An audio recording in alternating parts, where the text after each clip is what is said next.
Honey, come quickly. The news reporter is talking about the war. Coming, dear. I wonder how Jimmy Boy is holding up in Korea. This is footage obtained from the Korean War. The U.S. is dropping disease-ridden insects here. They're infecting everyone. This is America's fault. Communism! Rah!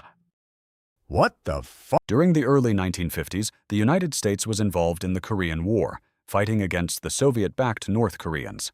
During this time, several American prisoners of war began appearing on radio broadcasts and making shocking claims. Hey, did you hear the POW's claims on the radio? Yeah, you're thinking what I'm thinking, right? Yeah. Mind control. To the U.S. government, this seemed extremely out of character. This led to the belief that the Soviets or China had discovered mind control. The idea of mind control had become very popular in the West due to sci-fi novels and movies.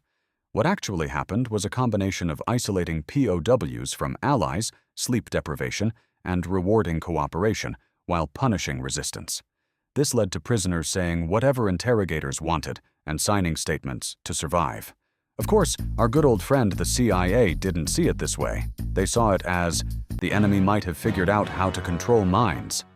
Mr. Director, we have reason to believe that the Soviets have developed a mind control program and are using it on U.S. POWs. Mind control? Yes, sir. Mind control? Yeah. What? This fear resulted in the creation of a CIA program named MKUltra, launched under a man named Allen Dulles. Dulles served as the director of the CIA from 1953 to 1961 and was one of the most powerful intelligence figures during the Cold War. Believing in aggressive secret operations to beat the Soviets, he was deeply concerned that the U.S. was falling behind in psychological warfare.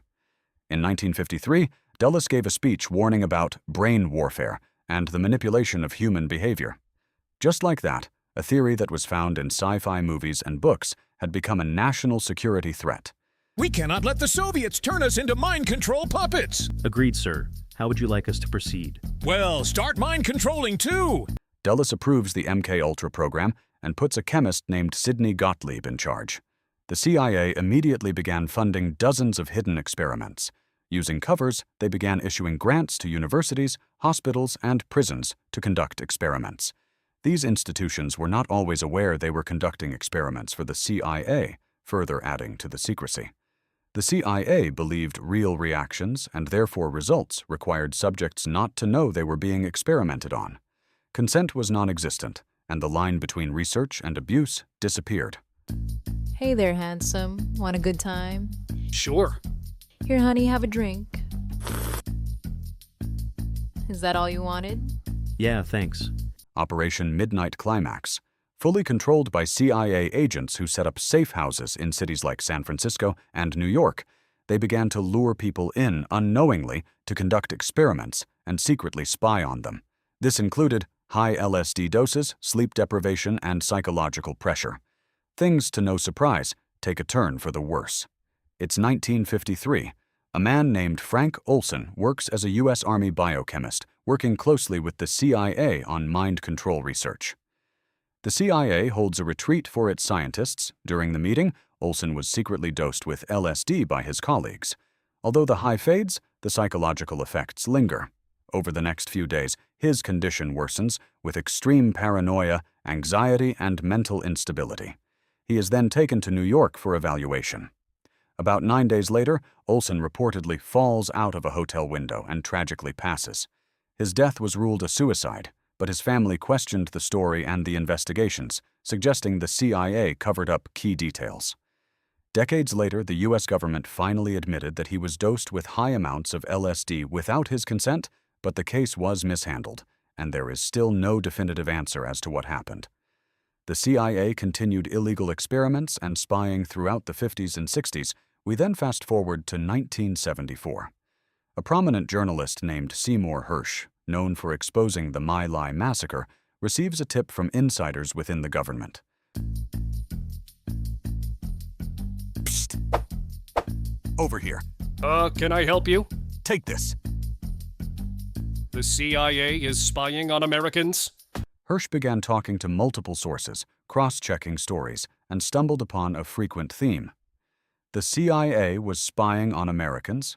He was able to verify that the CIA had programs targeting anti-war protests, political groups within the U.S., and other things that were deemed illegal for the CIA to do.